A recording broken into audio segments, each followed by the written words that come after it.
Para empezar la clase, por favor, acompáñenme a Romanos 11, versículos 33 al 36. Romanos capítulo 11, versículos 33 al 36. Romanos capítulo 11, versículos 33, 36. Voy a dar un segundito para que todos lo... Ajá. Exactamente. Romanos 11, capítulo 11, versículo 33 y 36, por favor, Sara. Dios es inmensamente rico. Su inteligencia y su conocimiento son tan grandes que no se pueden medir. Nadie es capaz de entender sus decisiones ni de explicar sus hechos. ¿Cómo dice la Biblia? ¿Sabe alguien cómo piensa Dios? ¿Puede alguien darle consejos? ¿Puede acaso alguien regalarle algo a Dios para que Él esté obligado a darle algo a cambio? En realidad todo fue creado por Dios, todo existe por Él y para Él. Así que alabemos a Dios por siempre. Amén. Amén. Qué buena versión tienes, ¿eh? Realmente es una exclamación del apóstol Pablo diciendo, ¿quién conoce a Dios? Oh profundidad de las riquezas y la sabiduría de Dios. ¿Qué es lo que Pablo está diciendo? Versículos atrás él está hablando acerca del pueblo de Israel, de la elección de Dios, de la soberanía de Dios. Y Pablo para en este pasaje y empieza a dar este cántico, este himno, esta exclamación de adoración, diciendo, ¿quién puede comprender la mente del Señor? ¿Quién puede comprender sus profundidades? ¿Quién ha conocido la mente de Dios?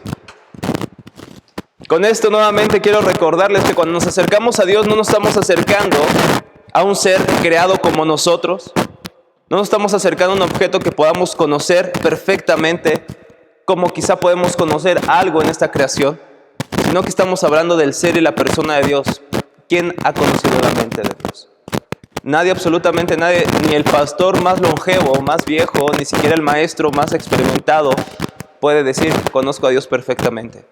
Así que con esto quiero que recordemos, y yo mismo lo recuerdo, que estamos delante de Dios, no estamos delante de un objeto de estudio a quien podamos decir, ya conocemos, realmente estamos empezando a conocer. Así que pudieran pasar miles de cursos como este y aún estaríamos muy pequeños en nuestro conocimiento de Dios. Y esto debe humillarnos realmente. Esto nos debe cuidar incluso de sentirnos más que los demás, los chicos de la primera generación que no son tan sabios como nosotros. No, es que no somos tan sabios tampoco nosotros. No somos mejores. Estamos comenzando a conocer a Dios. Y siempre después de conocerlo y de estar en esas clases, tenemos que decir, ¿quién conoce la mente de Dios? Realmente somos personas muy pequeñas todavía.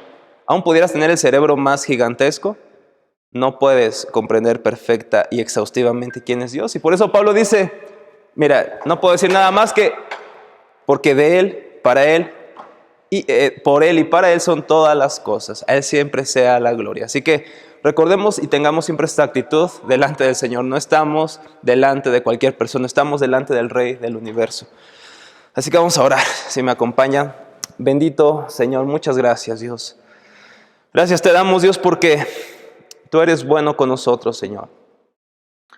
Porque criaturas como nosotros, Padre, tan simples, tan pequeñas, Señor, tan limitadas, Señor, pueden acercarse delante de ti, Señor. Realmente es asombroso saber que podemos conocer un poco siquiera de lo que tú eres, Señor. Y esto es sin duda algo que nuestra mente no puede comprender perfectamente, Señor. No puede comprender cómo personas tan pequeñas pueden tener o saber, Padre, acerca del Dios Todopoderoso, infinito, ilimitado en gloria, Señor, indescriptible en su hermosura, Señor. Pero aquí estamos, Señor, nuevamente. Aquí estamos, Padre, deseando realmente conocerte, Señor, y realmente conocerte porque deseamos vivir para ti, Señor. No solamente para adquirir nuevos conocimientos, Señor, sino que este conocimiento que tengamos de ti, Señor, pudiera transformar nuestras vidas, Señor. Haznos, Padre, corazones receptivos, Padre, para tu palabra. Este día, esta mañana, ayúdanos, Señor. Dale gracia y dale mucha paciencia, Padre, y sobre todo las palabras al profesor, Señor, que es muy limitado, es muy finito, es muy pequeño para hablar de este tema tan grande, tan infinito, Señor. Y realmente es una labor bastante grande, Señor, pero tu Santo Espíritu nos guía a toda verdad, tu Santo Espíritu nos ilumina la palabra, tu Santo Espíritu nos capacita y tu Santo Espíritu lleva esta palabra a nuestros corazones, no solo a nuestras mentes, Señor. Danos un corazón receptivo, Señor. Quita las distracciones de nuestros corazones, todas aquellas ansiedades, Padre, o pensamientos que nos quieran desviar la atención de conocerte, Señor. Padre, que sean absorbidos por la realidad gloriosa de quién eres tú, Señor. Y esta mañana ayúdanos, Padre, en esta gran labor de conocer tus atributos, de conocer quién eres tú, Señor, de conocer un poco de lo que tú has revelado a través de tu creación y a través de tu palabra, la revelación especial, y a través, sobre todo, de tu Hijo Jesús. Te damos gracias y en el precioso nombre de Cristo oramos. Amén. ¿Quién es Dios? ¿Quién es Dios, chicos? ¿Quién es Dios? ¿Quién puede definir quién es Dios? Creo que podemos sus características, quién es él, sino porque toda muchas. Ok. Entonces, podemos de alguna manera enumerar algunas características de Dios, pero no puedes dar una definición acerca de Dios. Okay. Ok, es el Padre, y ya estás dando una característica, ¿no? Ok, ¿alguien más? Excelente. ¿Alguien más? ¿Quién es Dios? En todo su transitar cristiano, en lo que han conocido del Señor, ¿quién es Dios? ¿Qué puedo definir? El fin, Principio y el fin. porque estoy declarando que Okay. más sabio que yo, Mm, bueno, todo, ok, y porque él ok.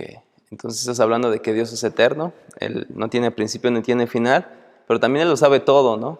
Y Él también es bondadoso y justamente es algo de lo que es Dios, ¿cierto? Muy bien. ¿Alguien más? ¿Quién es Dios? ¿Quién es Dios allá atrás? ¿Quién es Dios? Un ser infinito. ¿Qué te refieres con que es un ser infinito? Que podemos decir algunas cualidades, pero nunca tenemos porque en verdad no lo. Exactamente. Se han acercado mucho a la respuesta. Realmente no hay persona, no ha existido ningún maestro en toda la historia de la iglesia que pueda decir, esto es Dios. No, absolutamente nadie. No ha existido ninguna persona que sea capaz de definir quién es Dios, porque obviamente Dios es más grande de lo que nosotros incluso podemos imaginar acerca de Él.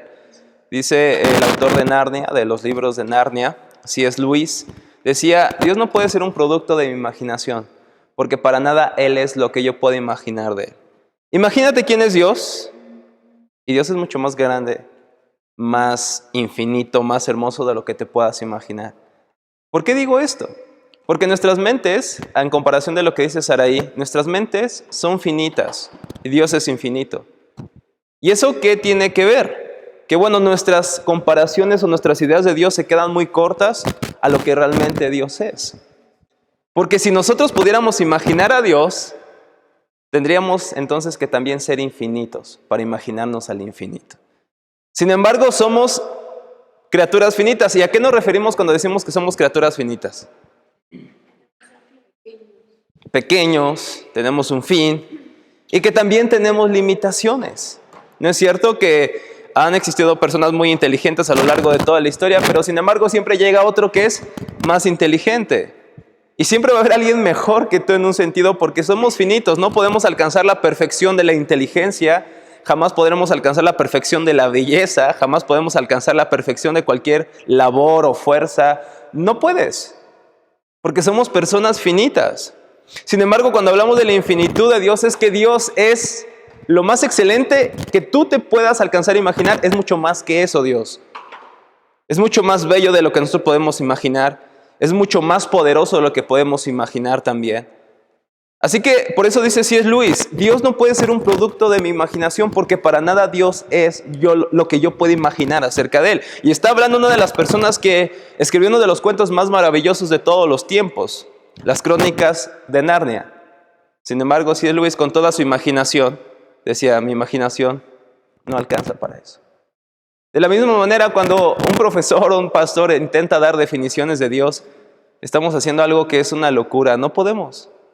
No podemos realmente decirte, miren, esto es Dios. Y bueno, aquí está Dios y eso es todo lo que necesitas conocer de Dios. No, porque lo que conocemos apenas es un poquito. Recordarán que en las clases, cuando hablábamos de las Escrituras, hablábamos que Dios se ha revelado a través de dos formas. A través de la creación, revelación general. Y a través de su palabra, la revelación especial. Es lo que conocemos de Dios. Pero no quiere decir que es todo lo que es Dios. Dios es mucho más que eso. Dios es mucho más de lo que podemos ver, Dios es mucho más de lo que podemos leer en las Escrituras. No es menos, pero Dios es mucho más.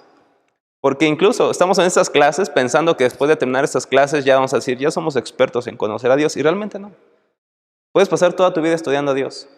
Y creo firmemente que aún en la eternidad, cuando tú mueras y pases delante de la presencia de Dios, seguirás conociendo acerca de Él.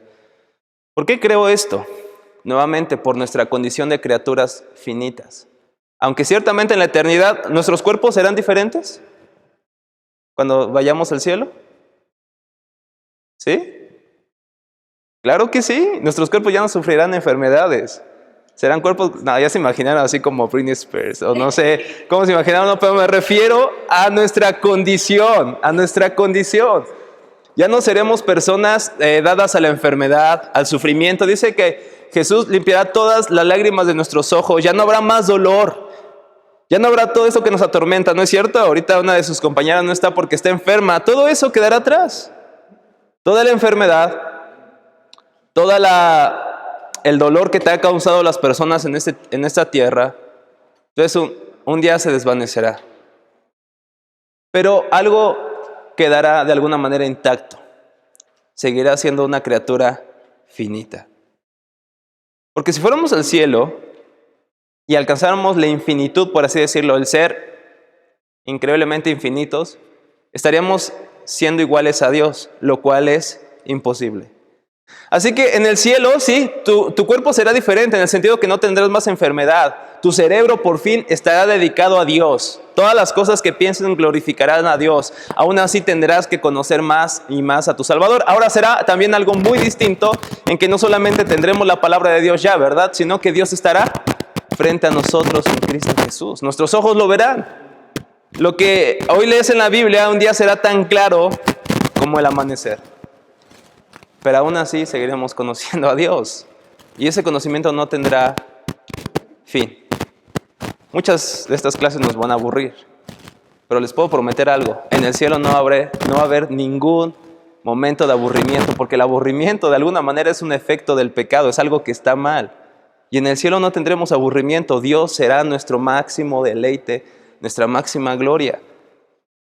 Así que nuestro trato de dar una definición de quién es Dios y decir esto es Dios es una locura porque Dios es infinito. Así que algo que hicieron ustedes muy bien, que pocos grupos hacen, es decir, no podemos conocer a Dios, pero hay algunas características, algunas cualidades que sí podemos enunciar de Él. Sí. ¿Tiene que ver con la clase, pero es medio de verdad? Sí, hija. Sí, el aburrimiento está. Pues el aburrimiento de alguna manera, ¿te sientes muy bien cuando te aburres, hija? No, pero es provocado por... Supongo que lo dice porque viene de la apatía. Uh-huh. Es una explicación. Pero el aburrimiento en sí es algo normal, ¿no? Es como cuando te sientes distraído. Pues la verdad es que no sé si a ustedes les gusta estar aburridos. ¿A quién le encanta estar aburrido? ¿Es algo normal? ¿Es algo que nos gusta? No, es una consecuencia inmediata de que obviamente no encontramos nuestra fascinación en algo. No encontramos nuestra alegría en algo. No encontramos nuestra plenitud en algo. Eso sucede desde el Edén. Desde que caemos en pecado, no encontramos la plenitud en Dios y queremos buscar en la creación. Y la creación, como no nos puede dar eso, vuelve esa apatía, ese aburrimiento. Entonces no es algo bueno, no es algo natural, es algo antinatural a la creación original de Dios. Porque realmente nosotros deberíamos vivir fascinados todo este tiempo por Dios y por su creación. Sin embargo, a causa de que nuestros corazones están insatisfechos porque no buscan su contentamiento en Dios, por eso es que viene la apatía, el aburrimiento, la indiferencia. Son consecuencias de la caída, absolutamente. ¿Y por qué creo que en el cielo no habrá aburrimiento? Porque todo en el cielo es fascinante. Y no porque juguemos con los animalitos. No. Es fascinante porque Dios estará con nosotros. Es lo más fascinante. Y dice un escritor llamado John Owen, dice, y una sola mirada a la gloria de Cristo nos dejará satisfechos para siempre. No sé si recuerdas el último momento en que tú te sentiste satisfecho por algo. ¿Cómo te sientes cuando dices, wow, me siento pleno, me siento plena? Es muy rara la vez que sucede eso quizá, ¿verdad? Pero quisieras que ese momento no acabara jamás, ¿no? Quisieras que ese momento jamás terminara. Mira, yo les voy a contar algo. El domingo, justamente después del sermón, yo sentí esto. Realmente sentí una plenitud en el Señor. Yo quería correr a mi casa y orar. Quería ir a correr a mi casa y leer la palabra de Dios. Quería ir a correr a mi casa y buscarlo. Pero hay veces que no siento eso. Hay veces que no me siento pleno tampoco. Y mi corazón ansía que un día por fin pueda ver a mi Señor y pueda decir, ya no hay aburrimiento, ya no hay pereza, ya no hay indiferencia. Ahora quiero estar con Él y esto me fascina.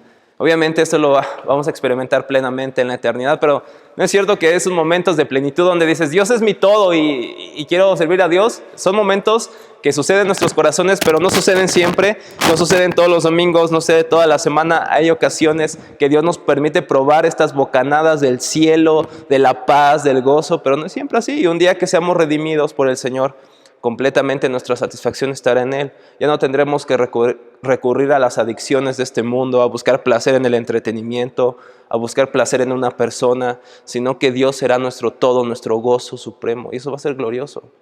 Ya no necesitaremos otras cosas para sentirnos bien. ¿No es cierto que es por eso que tenemos adicciones muchas veces? Adicciones al entretenimiento, adicciones de cualquier tipo, no estoy hablando solamente de drogas. ¿Por qué tenemos adicciones? Porque no nos sentimos satisfechos en Dios. Y un día eso se terminará.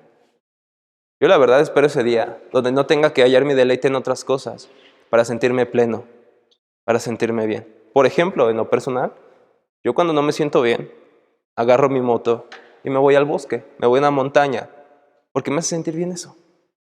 Pero me gustaría que un día solamente dijera, Dios es suficiente. Y no necesito buscar nada más, ni nada, para sentirme así. Pero no lo podemos hacer en esta tierra. Llegará un día donde sí. Si confías en el Señor y deseas realmente verlo en la eternidad, Él te no sé cómo se diga, te dará satisfacción para siempre. ¿Satisfacirá? No, creo que no es el término, pero bueno. Justamente a la pregunta ¿quién es Dios? Nadie absolutamente puede responder, pero Dios nos ha dejado ver un poco de lo que Él es en su palabra. Vamos a Éxodo capítulo 3. Éxodo 3. Versículos 14 al 16. Éxodo capítulo 3. Vamos a esperar un poquito. Éxodo 3, 14 por favor, al 16. ¿Qué dice? Dios le contestó, diles que soy el Dios eterno y que me llamo yo soy. Dile a todos que yo soy, el Dios de Abraham, de Isaac y de Jacob, los antepasados de ustedes. Así que ve a Egipto y reúne a los jefes de Israel. Cuéntales que yo, su Dios, me aparecí ante ti y que sé muy bien cómo sufren en Egipto. Excelente, gracias. Este texto encontramos a Moisés, que Dios le llama, ¿cierto? Ve donde estaba cuidando, ve una planta, una zarza que estaba ardiendo, pero la zarza no se estaba quemando, no se estaba consumiendo. Entonces le llamó mucho la atención a Moisés, corrió inmediatamente a ver ese fenómeno y Dios le dijo, Moisés, tranquilo, quita tus sandalias porque donde estás pisando es tierra santa. ¿Por qué razón le dice eso? Porque Dios está manifestando a Moisés en ese momento a través del ángel de Jehová. Y ya en las clases pasadas vimos un poquito quién es el ángel de Jehová. Algunos y la mayoría estamos de acuerdo en que era una aparición o de alguna manera de Cristo, de la segunda persona de la Trinidad. Y está delante de Moisés y Dios le da este llamado a Moisés de liberar al pueblo de Egipto, al pueblo de Israel, según la promesa que le había hecho a Abraham. Esa promesa no había sido invalidada. Esa promesa seguía en pie, aunque el pueblo parecía que Dios había olvidado de ellos. Y Dios le dice, vas a ir, y Moisés dice, no, es que soy tartamudo, no sé hablar. ¿Y qué le dice Dios? ¿Quién es el que enmudece? ¿Quién es el que hace esto sino yo? Y le dice, pero a ver, está muy chido todo, ¿no? Pero ¿qué le voy a decir al pueblo? Y Dios le dice, vas de parte mía. Y le da el nombre de alguna manera. ¿De parte de quién iba a ir Moisés? Del gran yo soy o del yo soy. Yo soy. Es la primera vez que se revela, por así decirlo, el nombre de Dios. Más específicamente, recuerden cómo se le conocía en el Antiguo Testamento, como Elohim, ¿recuerdan? Elohim, recuerden, este es muy importante, Elohim está en plural. Eloah es el término singular, pero Elohim está hablando de Dios en un sentido plural. No es decir que son muchos dioses, recordemos la doctrina de la Trinidad. Es un solo Dios, pero está de alguna manera expresado, o en esa sustancia hay tres personas: Dios Padre, Dios Hijo y Dios Espíritu Santo. Sin embargo, ahora no le dice Elohim te envía, ahora le dice yo soy, el yo soy te envía. No el que fue, no el que será, el yo soy, el que ha sido, el que es y el que será. Es algo así como el principio y el fin, es algo así como el alfa y la omega. Yo soy te envía. Y de alguna manera Dios nos está diciendo, este término yo soy comunica existencia propia. Existencia propia. Dios es, no porque lo causó, lo creó alguien, sino simplemente Él siempre ha sido y Él siempre ha existido, sin tener alguna causa que lo creara, por así decirlo. Decimos que toda causa tiene un efecto, ¿cierto? Nosotros somos el efecto ¿de quién? Hablando en términos humanos de nuestros padres, ¿cierto? Pero hablando en términos más generales y específicos, estamos hablando también de que somos efecto de que Dios nos creó a su imagen y semejanza. Nosotros no podemos decir que tenemos existencia propia porque Dios nos creó y no solamente eso, sino que nosotros tuvimos que ser sustentados por nuestros padres, si no nos hubiéramos muerto de niños, si no nos hubieran dado alimento, bueno, al año, al mes, tú estuvieras muerto porque no podrías valerte por ti mismo como un niño, como ahora quizá tú puedes buscar tu alimento, pero antes no, siempre hemos sido dependientes de otras personas, nadie ha sido totalmente independiente. Pero Dios no es así, Dios no necesita de nadie. Dios no fue creado, Él fue el que creó. Él es la causa de todo, pero Él siempre ha existido, Él siempre ha sido el yo soy. Él tiene existencia propia. Y cuando le dice, el yo soy te envía, realmente le está comunicando a Moisés, el que es suficiente en sí mismo, el que no necesita de nadie. En otras palabras le está diciendo a Moisés, Moisés, no te creas tan importante. Porque yo no necesito de nadie, ni de nada. La pregunta es, ¿por qué Dios nos permite servir, por ejemplo? Si no es por gracia. ¿No lo necesitará Dios que yo sirva? ¿No necesitará Dios que yo esté aquí? No, Dios no te necesita. Dios puede levantar a otra persona. No te enojes, Andrés. Dios puede levantar absolutamente a otra persona para servirle. Dios no te necesita. Y lo que tenía que justamente entender Moisés es eso. El yo soy te está enviando. Así que podemos conocer un poco de Dios acerca de esto. Claro que sí, lo que conocemos de Dios aquí es que Él no le debe la existencia ni el sustento a nadie. Él es por siempre. Él siempre ha existido. Él siempre será. Él siempre es por toda la eternidad. Y nosotros, dice un salmista, somos del ayer y nada sabemos. También lo encontramos en Job. Somos del ayer y nada sabemos. Y nuestros días son como neblinas. Ayer platicamos acerca de eso, nuestra brevedad de la existencia. Somos como neblina, hoy somos, mañana no seremos. Dios siempre será. Por eso para Él y por Él son todas las cosas para siempre. No pueden ser para nosotros, porque nosotros somos criaturas finitas. Otra de las cosas que podemos conocer de la esencia de Dios se encuentra en Juan capítulo 4. Juan capítulo 4, versículo 24. ¿Qué dice? Juan 4, 24. Dios es espíritu, y los que le adoran en espíritu y en verdad, Él es el que adora. Dios es espíritu. Es decir, Dios no tiene un cuerpo como nosotros. Dios no tiene las limitaciones de nuestros cuerpos. Dios es un espíritu. Por lo tanto, le debemos adorar justamente en espíritu y en verdad.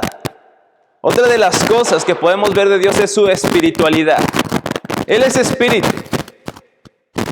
Y es tan grande e infinito que dice Salomón que ni los cielos de los cielos lo pueden contener. Él es grande, infinito. Él es el gran yo soy. Él es espíritu. Y podemos decir esto y un poco más acerca de Dios, pero nuevamente no podemos llegar a decir esto es Dios, así es Dios. De esta manera podemos conocer quién es Dios completamente. Lo que conocemos de Dios es de lo poco que se ha revelado a nosotros, pero no podemos decir esto es sencillamente es Dios. Fíjense lo que dice Job capítulo 11, Job capítulo 11 versículos 7 al 8. Job 11, 7 y 8. ¿Qué dice?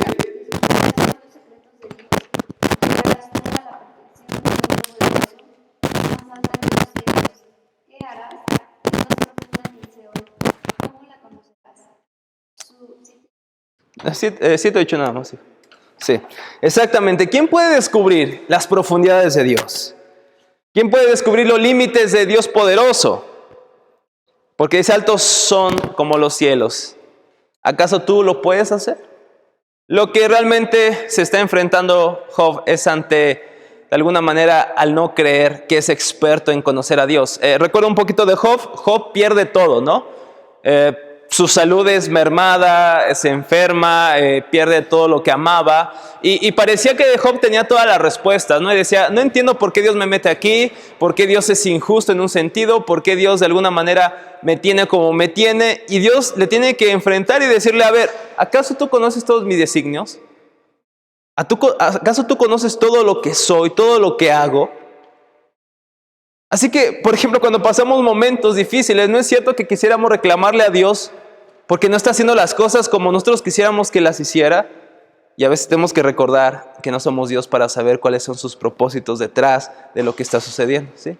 Creo que pasa cuando nos sentimos dignos de tener todo lo bueno. Sí. Porque en un sentido porque lo estaba haciendo bien.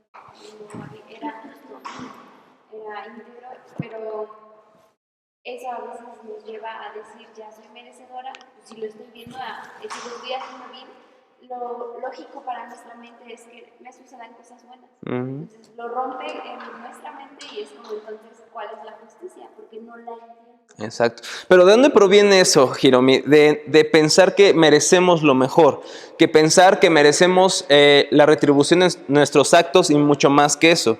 Viene directamente de tener una visión errada de quién es Dios. Si yo veo que Dios es como un sirviente a mi merced, que tiene que servirme para cumplir todos mis planes, entonces me voy a sentir así, que Dios me está fallando porque no está cumpliendo su chamba, su trabajo. Yo hago la mía. Exacto, aunque Él haga la suya. Pero cuando entiendo que Él es soberano y hace lo que le place, entonces yo no puedo decir, ay Dios, estás fallando. No, Señor, ayúdame a conformarme a tu propósito. Yo no entiendo lo que está pasando. Y para mí no debería estar pasando esto. Pero Dios está trabajando en tu corazón detrás del sufrimiento, detrás de la pobreza, detrás de la desilusión, detrás del abandono. Dios está trabajando en tu carácter. Porque ¿quién nos dijo que lo que le interesa más a Dios de nosotros es nuestro éxito o nuestra salud? Lo que a Dios le interesa más de nosotros es nuestro corazón que se conforme a Cristo y aún usará el sufrimiento para eso. Romanos 8:28. Los que aman a Dios, porque sabemos que los que aman a Dios, todas las cosas cooperan para bien. Esto es los que son llamados conforme a su propósito. Versículos más adelante dice que nos predestinó para ser hechos conforme a la imagen de su Hijo. Así que lo que a Dios le interesa más no es tu salud, no es tu ministerio, no es tu éxito, es tu semejanza con Cristo. Y usará cualquier circunstancia para lograr su objetivo.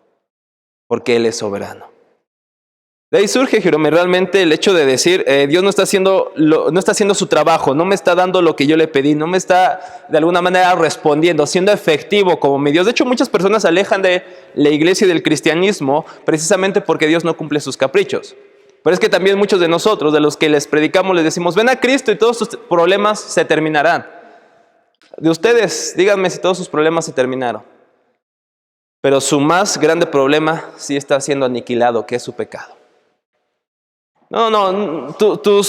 Tus intereses egoístas no van a ser cumplidos. Tu corazón va a ser santificado si realmente eres hijo de Dios. Y Dios usará cualquier circunstancia. Algunas personas Dios les permite ser sanadas y gloria a Dios por eso. Y algunas personas mueren enfermas, pero con un corazón totalmente apegado a la voluntad de Dios. Así que piensa otra vez si quieres ser cristiano. Piénsalo.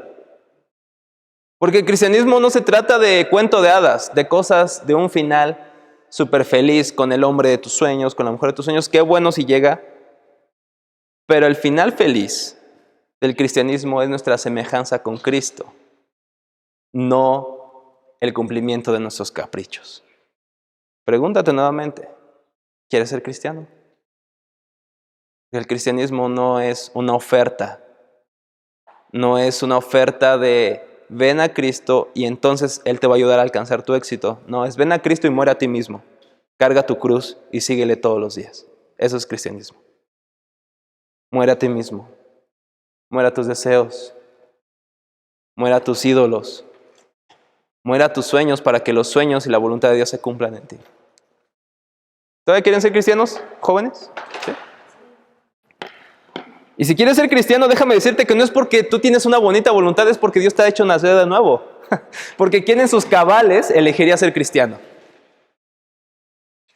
¿Quién en sus cabales elegiría ser cristiano? Por ejemplo, Samuel, si te hubieran preguntado, oye, Sam, deja las fiestas, la parranda y vente a Cristo para morir a ti mismo. ¿Realmente lo querías? ¿Realmente dices, yo quiero morir a mí mismo y quiero someter mi corazón a Cristo? ¿Realmente es algo que deseabas?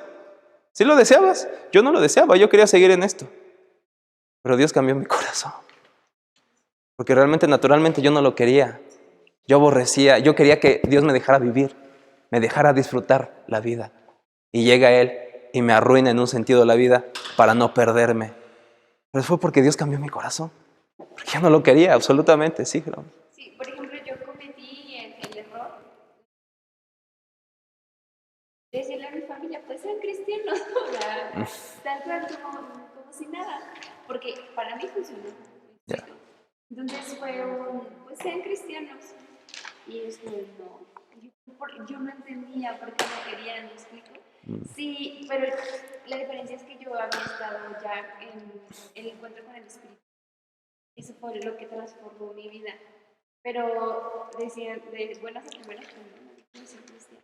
Exactamente, no, realmente no, porque, y es fácil decir, no, ¿por qué no aceptan las personas este mensaje que les comunico? Bueno, es que pregúntate, ¿cómo lo aceptaste tú? Y no fue la primera, algunos sí, ¿no? Escucharon el Evangelio e inmediatamente respondieron al Evangelio, y es por obra del Señor.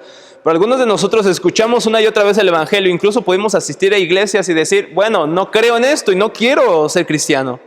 Y a lo mejor ibas porque tus papás te llevaban o lo que sea, ¿no? Pero realmente nadie realmente en sus cabales puede decir que era cristiano, sino es que Dios intervino en nuestros corazones y nos cambió. Por ejemplo, el apóstol Pablo, camino a Damasco, Hechos capítulo 9. Aquí iba Damasco Pablo. ¿A qué iba?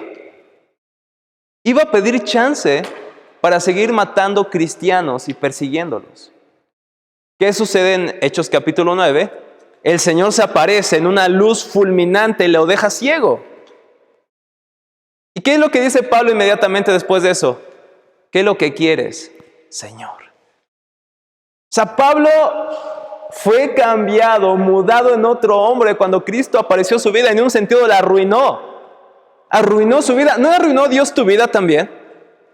No arruinó tus sueños, no arruinó tu vida desenfrenada, no arruinó tu vida alocada, no arruinó tu vida egoísta, no arruinó tu vida y tus sueños para que Él se revelara a tu vida y te diera un propósito más grande que tú mismo y que tu felicidad, que es vivir para su gloria, que esa es la verdadera felicidad. Porque creemos que la felicidad, ¿qué es? Para que alguien sea feliz, normalmente, ¿qué pensamos? ¿Qué tiene que hacer esa persona? ¿Cómo soy feliz? Ser próspero. ¿Qué más? Exactamente. Que suceda lo que nosotros queremos. Y pensamos que si eso se logra, seremos felices. Pero hay más de un ejemplo de estas personas que alcanzan sus deseos. Están incompletas, siempre están buscando más. La felicidad, jóvenes, no se halla en satisfacer nuestros deseos egoístas. Se halla incluso, al carecer de todos estos deseos, vivir para la gloria de Dios. Porque para eso fuimos creados. No podemos encontrar la felicidad. Dios ofrece elementos para la mejor. Exactamente. Pero lo que le interesa a Dios es más eso, es tu corazón, es tu santificación, es tu santidad. ¿Por qué? Porque a veces no entendemos, pensamos que realmente ser cristiano, en un sentido sí es morir a ti mismo, pero en un sentido también es hallar la verdadera vida. Jesucristo dice, aquel que gana su vida, la perderá. Pero aquel que la pierda por causa del Evangelio, la salvará. ¿Qué es lo que está diciendo Jesús? Porque parece una contradicción. Lo que está diciendo Jesús es que si tú vives tu vida en esta tierra como se te antoje, al final perderás. Te perderás. Y dirás, pensé que estaba alcanzando la felicidad y estás alcanzando tu propia perdición. Sin embargo, Jesús dice, pero si tú renuncias a tu vida para vivir la vida del Evangelio, vivir la vida para la gloria de Dios, realmente entonces dirás, esa es la dicha eterna, es la verdadera vida. Aunque no tengas todo lo que este mundo te dice que debes de tener para ser feliz. ¿No es cierto? Ciertos estándares de belleza, ciertos estándares económicos, fama, pero la felicidad del Evangelio es muy diferente. Es conformarnos cada vez más a Cristo. Incluso podemos tener un gozo que estas personas no pueden tener en medio del sufrimiento, de la enfermedad o de la muerte. Porque este gozo proviene de quién es Dios y de nosotros vivir para Él. Es más que una bonita idea esto que le estoy diciendo. Es la realidad de nuestras vidas. Y por eso debemos recordarlo todos los días. Porque honestamente todos los días lo olvido yo. No es que lo olvide intelectualmente, pero mi corazón a veces no vive conforme a lo que creo o lo que pienso. ¿No es cierto que creemos esto y lo recitamos esto? ¿No? Aquel que quiera ser mi discípulo, tome su cruz y sígame todos los días. Lo sabemos. Sabemos que se encuentra en los evangelios. Pero ¿no es cierto que todos los días te levantas queriendo hacer tu voluntad? ¿No es cierto que todos los días te levantas queriendo que todos hagan lo que tú quieres y te enojas cuando no es así? ¿Por qué te enojas? Sino porque todas las cosas no hacen lo que tú quieres. Todas las personas no responden a tus demandas. Y eso lo tenemos que recordar constantemente, porque todos los días lo olvidamos. Decía Martín Lutero, el reformador, del que hablábamos ayer, todos los días decía él, debo recordar el Evangelio porque todos los días lo olvido. ¿Cierto? La experiencia nos lo dice. Así que cuando encontramos el conocimiento de Dios en las Escrituras, tenemos que entender algo, que es un conocimiento real, claro, pero que es finito. No sabemos todo de Dios. Martín Lutero hablaba de Dios de dos formas. Él decía que era el Dios revelado, pero a veces era el Dios en un sentido absconditus. Decía él, un Dios que está oculto en un sentido. ¿A qué se refería Martín Lutero? Decía, conocemos un poco de Dios, pero no conocemos todo de Dios. Hay cosas de Dios que no podemos conocer todavía. Hay actos de Dios que no podemos saber por qué lo hace, ¿cierto? Por ejemplo, Deuteronomio 29:29 dice que las cosas reveladas nos pertenecen a nosotros y a nuestros hijos, mas las cosas secretas le pertenecen a Dios. Hay cosas secretas, hay cosas ocultas que no sabemos ni podemos descifrar. Muchos se la pasan hablando de estos misterios y demás. Y ese es un error también, ¿no? No sé si ustedes se han encontrado con estos predicadores de las redes sociales que a cada rato hablan de ovnis, hablan del chip, de la bestia y demás. Y algo, les voy a decir algo, esto no lo tenemos revelado en la palabra, realmente son especulaciones y nos encanta especular, nos encanta meternos en cosas ocultas que ni conocemos, que espíritus, chocarreros y todo este rollo, pero realmente lo que esto evidencia es justamente nuestro deseo por escuchar cosas novedosas y pensamos que Dios nos puede dar más de Él cuando no atendemos a lo que Él ya ha revelado en su palabra. Nos encanta lo oculto, lo que no sabemos, lo que no tenemos claridad, pero lo que está revelado en la palabra no le hacemos caso. 29, hija. Entonces tenemos que entender en este sentido que Dios es revelado, pero no lo podemos conocer absoluta o plenamente, exhaustivamente. Pero sí tenemos un conocimiento real, un conocimiento claro en su palabra. Recuerden, hablamos de una característica de la Biblia que es la perspicuidad de la Biblia. ¿Qué es la perspicuidad de la Biblia? Es la claridad de las Escrituras. La Biblia es clara, no necesitas tener un doctorado para entenderla. Hay ciertas cosas que sí requieren más estudio que otras, pero la Biblia es suficientemente clara. Tú puedes leerle la Biblia a un campesino y te la va a entender. Obviamente esto nos ayuda mucho algunas versiones. ¿Qué versión tienes, Sara? La de los Testigos de Jehová, ¿verdad? Traducción al Nuevo Mundo. No, tu versión. La versión de... Traducción en lenguaje actual. Ok, esta traducción puede ser leída por cualquier persona y lo va a entender, porque la Biblia es clara. El problema es que nos encanta meternos en rollos ocultos, cosas que no entendemos. Así que yo realmente te doy un consejo. Aléjate de todos los predicadores que siempre estén predicando cosas que ni siquiera se encuentran en la Biblia. Aléjate de esas personas porque ni siquiera les importa la verdad. No les importa la revelación de Dios.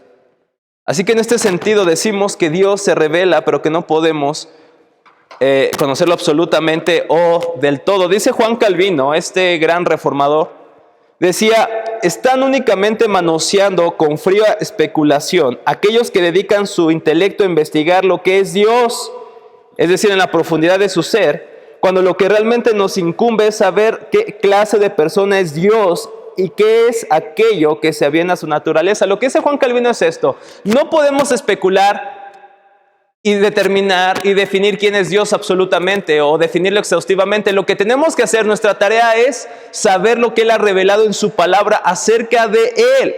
Esas características o esas cualidades a las que llamamos atributos, virtudes o perfecciones. En otras palabras, no podemos decir aquí está el ser de Dios y aquí está definido. Lo que tenemos que hacer nada más es saber, definir y conocer justamente estas cualidades de Dios que vemos en su palabra. ¿Cómo qué cualidades vemos de Dios en la Biblia? Sus frutos por obra del Espíritu. ¿Qué más? ¿Qué otras cualidades de Dios? ¿Quién es Dios en la Biblia? Poderoso, milagroso. ¿Qué más? Sanador. ¿Qué más? ¿Cuál? Proveedor. ¿Qué más? Justo. ¿Qué más? Ok, es paz, es la paz, exactamente. ¿Qué más? Misericordioso. ¿Qué más? ¿Quién más es Dios? ¿Mande? Celoso, sabio. ¿Qué más es Dios? A ver, ahora voy a cambiar mi pregunta. ¿Cómo Dios se ha revelado a tu vida especialmente? ¿Cómo quién se ha revelado? ¿A ti como quién se ha revelado Dios? Esencialmente. ¿Cómo lo puedes ver a Dios para ti? Como un padre, la paternidad de Dios para ti. Trata de cambiar un poquito.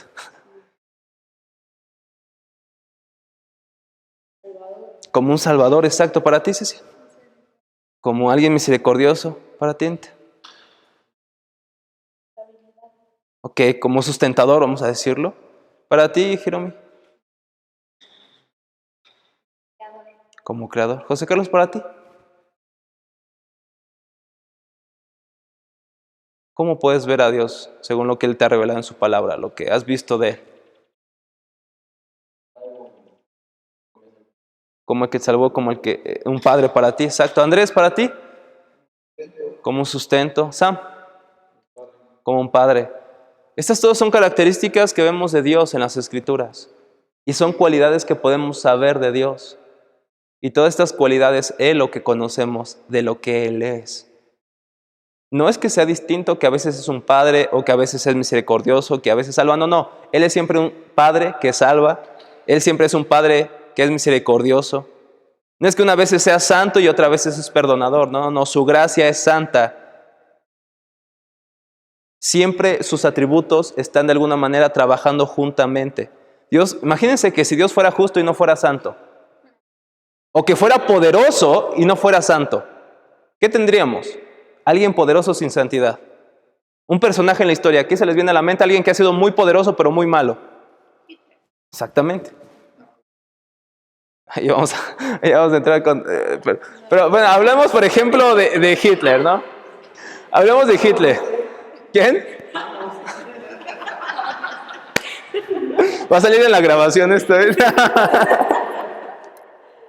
Pero sí, ¿no? Sí, Thanos, por ejemplo. No, es un buen ejemplo, la verdad es que es buen ejemplo. Córtele. No, es que es buen ejemplo, porque fíjense, Thanos, iba a hablar de Hitler, pero ya me arruinaron la clase. Cámbiale. Pero fíjense, tan solo Thanos tenía poder. Y de alguna manera incluso tenía una visión de depurar la tierra y todo este rollo, esta utopía, ¿no? Pero no tenía santidad y no tenía gracia.